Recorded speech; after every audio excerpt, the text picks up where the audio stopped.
classic action movie faction. All right, sounds good. I think we can handle that. Time to show the house. All right, so I will say I played this a couple of times already, so I sort of know what to expect, and I hopefully won't crash, but... So where are we exactly? Can you explain where we are and So the whole landscape? The first thing you see here is Fortune Valley. This is the most diverse open world that we've ever built for Need for Speed. It's got a massive city called Silver Rock with tons of different districts that you can explore and race in.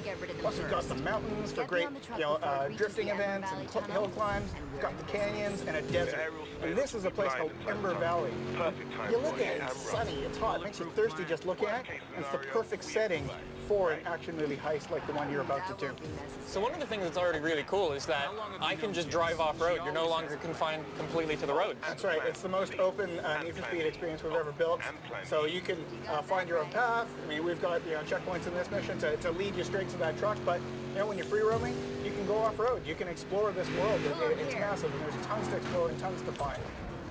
Cool. So what's going on here? There's the truck. That's what we got to take down. The rendezvous point. The crew, they're meeting here. They're waiting for this truck. It's carrying the $2 million Koenig's egg. It's going to whiz past here, and then Tyler and Jess are going to hop into action here. They're going to hop into their Mustang RTR. Yeah, right. Yeah, classic Need for Speed ride here. All right. So what's the plan? What are we planning to do? Yeah, so Tyler's going to take the wheels, going to use his street racing skills to carve his way through dense traffic. He's going to deal with some AI rivals that are going to protect the cargo, but most importantly, he's going to drive and catch that truck so that Jess can get into position to hijack this truck in motion. All right, sounds good. Let's get going and catch up to this truck. See what you can do, Nick. All right, so I've got nitrous. There we go. You got nitrous, punch it. You're going to try to catch up to these rivals. We got 2 Dodge Challengers. They're all blacked out. They're clearly evil. Gotta take them out. Yeah, let's go. The house won't let us anywhere near the truck. So, we've got health on top. Oh. Whoa, that was a quick takedown. That was a big takedown. You are a natural action movie hero, man. Oh, the second one. Nice hit, Ty. Yeah, so we've got these cameras that present your biggest, baddest crashes in the game. All right, so let's catch up to the truck. The plan is to catch up to the truck by the tunnel, because in the tunnel, any air surveillance, they're not going to be able to see this hijacking in motion. So you got to take this truck down in the tunnel. So one thing I think we should talk about really quickly is just the way the game feels. Mm-hmm. Could you mention that a bit? Yeah, we pride ourselves on having heroic driving physics that are really pick up and play. So anyone can pick up the controller. They're hopping on this Mustang. They're going 150 miles an hour, and they feel like a hero right away. So we caught up to the truck, and things never go to plan. Yeah, in action movies, things go sideways. So the truck driver really doesn't want you to steal that Koenig's egg. So he's brake checked you, the doors are flying open, you're set back. He's just he's booking it right now. He's plowed through all these traffic cars, making life tough for you. You got to navigate your way through the scene and catch up to that truck. He's made an absolute mess of this highway. All right, so I'm pushing. All right. You can catch him, Nick. I'm going. Nitrous. I need more nitrous, man. Here we go. All right, here we have some enforcers. So now, talking about the AI improvements we made. So a lot of the fans are asking for tougher AI, so that when they catch up to opponents, they're really jostling and battling with them. Every overtake is earned. So these guys have ramped up their attitude to 11, right? So when you shunt them, they're going to fight back. So they're not going to make life easy for you, Nick. Yeah, they hit you pretty hard. What's cool is as you learn the world, you find different things in the environment that you can use against your rivals. So looking out for telephone poles, guardrails, traffic cars. Oh, there's more. Convenient traffic jam for you to use. There you go. Gonna try to get the other one right away. Gonna bounce off to him. Here we go. Oh, almost. These guys are tougher. Oh, you see? Pretty nasty. They are tough. Trying to get him into 3 the to pole. go. Come on, Nick. So one of the things that's really cool is, the best way I find to take them down is to crash into things in the environment, like using those poles. It's a little hard, but Absolutely. It's effective. In any open world game, you're going to find ways that you want to go through this mission yourself. So even if you replay it over and over again, you're going to find different ways to take down these enforcers each time you play. Trying to deal with them. They're tough, man. Trying to use the poles. Only 2 left, Nick.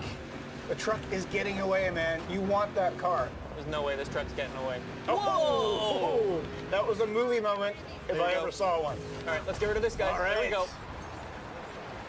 again, we play up, these action movie moments, right? When you have these big crashes, we're gonna present it to you.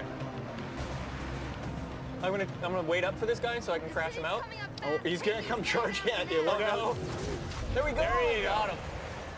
Just like you planned it, Nick. Yep. 100% on purpose. Of course. All right, now punch it. You got to catch up to the truck. Plan A went sideways, so we're going to go to plan B. We got to catch up to this truck. We got to hijack it before that truck gets to city limits, because there's some serious heat on you. So you got to get to that truck and get that Koenigsegg before you get into the city. Let's catch him up. Pushing hard.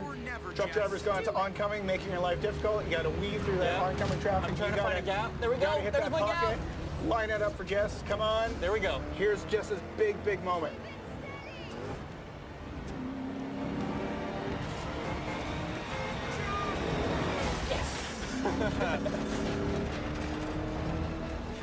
With 3 drivable characters, we have in our action missions these dynamic vehicle switches. So you were playing as Tyler Street Racer. Now you're going to jump into the Koenigsegg and you're going to drive as Jess. Switching characters, I like it. And there Boom. you go. You got it. You've done this before. You've stolen a $2 million car before, right? A couple of times. Yeah. Yeah. All right, so now Now we you gotta get get to feel that sense of speed in this awesome hypercar. This thing's fast. Now you've generated some heat in this mission. So look out here. You've got epic cop cases. When you play the Highway Heist, when Payback comes out November 10th, you're going to have to use Jess to take out cops, avoid rhinos, avoid spike strips, roadblocks, all the intense cop chase action that you expect from Need for Speed. Cool. So what else can you tell me about the story really briefly? So we've structured the game such that you're playing as these 3 characters, they all have their own quest lines, and it all comes together, them getting revenge against the house. Cool. So should we jump into some customization and do that. see what we can do with some of these cars in this crazy world? Sure. Yeah, so customization, right? Marcus has been talking about it in the live show. It's back. We're not going to do anything out of the ordinary, or maybe we will. I don't know. Maybe. Maybe we got some cool stuff. Yeah. So yeah, this is Bryn, the vehicle director? Vehicle art director. Vehicle art director, there we go. So you know these cars inside and out. Yes, I've lived and breathed them for the last couple of years. All right, so we're going to do some customization. Obviously, customization's huge for Need for Speed. It is. And it's back. It's back. And it's better. bigger. It's Yeah. bigger and better. Yeah. So I think we'll try and boot into the garage, and then we'll see what cars we've got on offer. Yeah. So just briefly, we should talk about the garage itself. Yes. Yeah. So the garage, we've got space for 5 cars in our garage, but this time around we have got a virtual warehouse. So that allows us to effectively give you limitless cars. Yeah. So you can bring them in and out of your garage, and work with the cars that you want to work with. Cool. So you can do just as many as you want. Absolutely. Great. All right. So let's talk about some of these cars. So we've got the BMW M4. We had the M4 in the last game, but this time we've upgraded. We've gone for the GTS. So it's a bit more track orientated. It's a bit more performance oriented. Okay. We got some muscle as well. We've got some muscle cars. So last time around we didn't really hit the money on the muscle cars. So yeah, we've done a bit more this time around. And yeah, the Nissan 350Z, right? So everybody's been asking for it. We can't deny the fans what they want, so we've put it in Need for Speed. Awesome. And this one, yeah, it may look quirky, right? Yeah. It seems a bit out of place in Need for Speed, but what we've done is we've built this feature called the Derelict that, again, Marcus touched upon it in the live show, but what the Derelict is a way for us to kind of let the player explore the open world that we've got. It's a rich open world that we have, so we've put these cars out there in the world for you to find and explore and kind of take them back to your garage and find all the parts that you need to build them. Cool. So effectively it takes a car from stock to scrap, that's scrap to stock to supercar. Cool. So let's jump in the Beetle and fix it up a bit. Yes, absolutely. So it's looking a bit run down right now, right? Yeah. So we want to restore it back to stock. Yeah. Now we should probably say as well, these Derelicts, you don't need to restore them like this. You can don't need to, upgrade no. them a little bit. I think we'll show Absolutely. that in a little bit. Absolutely. And you could leave it like this if you wanted to. Yeah, for sure. Not my particular style, but you know what I mean. It might be somebody's style. So yeah, you can see some more of the parts. They're looking pretty good. Absolutely. So we've tried to make sure that we've got parts in every interaction point that we have for this car. We want to make sure that we've got a rich experience wherever you go on the car. We've designed a lot of parts for this car as well because, you know, out there in reality, there's not that much that you can do to a Beetle, but this is Need for Speed, right? And we want to take it that extra step further. Of course, of course. So, we can play around with this car. Let's talk about some of the brands that are also a Need for Speed Payback.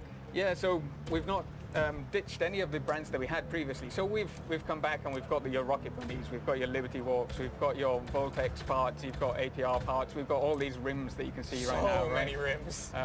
So we love that stuff. We want to bring that back to the people. Of course. So, I think we've done a pretty good job of showing this off. Shall we show off the big thing? Yeah, so I talked about it previously. We want to take these cars to supercars, right? So here we are, we've got our super builds. So these are effectively the biggest, the baddest, the most performance-orientated cars that you can build in Need for Speed. Yeah, I've got my personal favorite down at the bottom. Off-road. Yeah, really? Off-road, yeah. Off-road? So off-road's back into Need for Speed. And That is crazy. We wanted to build something special, right? Yeah. And what's more special than to show a jacked up Beetle? Awesome. So what do these do? We should say that these are derelict things, specific cars. So yeah, the derelict cars that you find in the world will be the only ones that we can take to the super build. We want to make sure that those cars are special, and you want to put some time into them and put the effort into making them the super builds, right? Of course. Now, just while we have some extra time, let's talk about some of the stance tuning and stuff like that. Stance tuning is back again. So what we've done this time around is tweak them slightly, right? We wanted to make sure that we could slam a car on the deck, right? Of course. We love crazy camber, so why not go even further than we did before? Looks crazy. It's a bit of a odd combination that you've got there. It's a bit SoCal, a bit rusty. Here we go. There we go. Yeah. So the Paint's wrap back. editor. The wrap editor's back. We're not going to go into the detail of it right now because, you know, it would take you days maybe to Yeah, create of a wrap. course. So I think that's been a pretty good first look at Need for Speed Payback. Any last words from you guys? Yeah, everything you love about Need for Speed, plus action driving blockbuster missions, November 10th. Check out Need for Speed Payback. All right, so thanks for checking out Need for Speed Payback. We'll throw it to Madden with the long shot trailer.